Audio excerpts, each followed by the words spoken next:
নতুন দল গঠনে জল্পনা আড়ালেন অভিষেক বন্দ্যোপাধ্যায়। তৃণমূলের সর্বভারতীয় সাধারণ সম্পাদক ঘনিষ্ঠ মহল সূত্রে জানিয়েছেন যে মতবিরোধ যদি হয় প্রয়োজনে রাজনীতি ছেড়ে দেবেন, কিন্তু অন্য কোনো দল বা নতুন রাজনৈতিক দল বা অন্য কোনো দলে যাওয়া এই পথে তিনি পা মারাবেন না।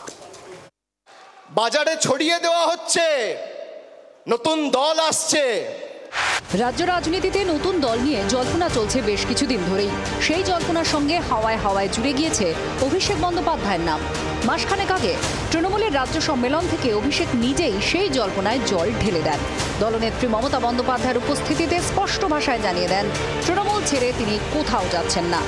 বাজারে রটিয়ে দেওয়া হচ্ছে অভিষেক বন্দ্যোপাধ্যায় বিজেপিতে যাবে।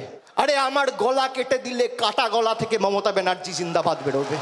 আমি বেঈমান নই। বাজারে ছড়িয়ে দেওয়া হচ্ছে নতুন দল আসছে। এরই মাঝে অধিনায়ক অভিষেক লেখা ফ্লেক্স পতাকা চোখে পড়ে দক্ষিণ কলকাতায়। জানি কম বিতর্ক হয়নি। এই পরিস্থিতিতে নতুন দল নিয়ে আরও একবার জল্পনা ওড়ালেন অভিষেক। সূত্রের খবর, ঘনিষ্ঠ মহলে তৃণমূলের সর্বভারতীয় সাধারণ সম্পাদক জানিয়েছেন যদি কোনো কারণে মতবিরোধ হয় তাহলে প্রয়োজনে রাজনীতি ছেড়ে দেবেন, কিন্তু নতুন কোনো দল গঠন করা বা অন্য কোনো দলে যাবেন না। ঘনিষ্ঠ মহলে করা অভিষেকের এই মন্তব্যে বাড়তি কোনো তাৎপর্য খুঁজতে নারাজ তৃণমূল শিবির। অভিষেক বন্দ্যোপাধ্যায় বারবার বিভিন্ন সভায় মিটিংয়ে বলেছেন যে আমার একমাত্র নেত্রী হচ্ছেন মমতা বন্দ্যোপাধ্যায়। মূল কংগ্রেস এক আছে এবং এক থাকবে, সেখানে কোনো রকম জটিলতা বা কোনো সংশয় নেই। যদিও এই নিয়ে কটাক্ষ করতে ছাড়েনি গেরুয়া শিবির। গুজব কে চড়াচ্ছে যাকে গিয়ে ধরুন, মানে উনি বিজেপিতে আসবেন এটাই বা ওনাকে কে বলেছিলেন?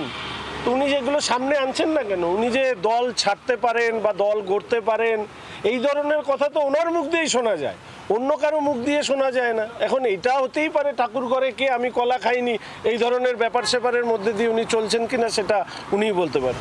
এদিকে ২৬-এর আগে সাংগঠনিক রদবদলে গতি বাড়াচ্ছে তৃণমূল। সূত্রের খবর, ঘনিষ্ঠ মহলে দলের নিষ্ক্রিয়দের বিরুদ্ধে ব্যবস্থা নেওয়ার ইঙ্গিত দিয়েছেন অভিষেক বন্দ্যোপাধ্যায়। এই বিষয়ে মমতা বন্দ্যোপাধ্যায়কে রিপোর্ট দেওয়া হয়েছে। সেই রিপোর্ট অনুযায়ী ব্যবস্থা নেবেন তৃণমূল নেত্রী। তৃণমূল সূত্র অবশ্য স্পষ্ট করে দিচ্ছে নেতাদের পারফরমেন্স পর্যালোচনার দায়িত্ব অভিষেকের হলেও রদবদলে চূড়ান্ত শিলমোহর দেবেন দলনেত্রী মমতাই। রাজীব চক্রবর্তীর রিপোর্ট, জি ২৪ ঘন্টা। বাংলার আওয়াজ, বাঙালির আবেগ, জি ২৪ ঘন্টা।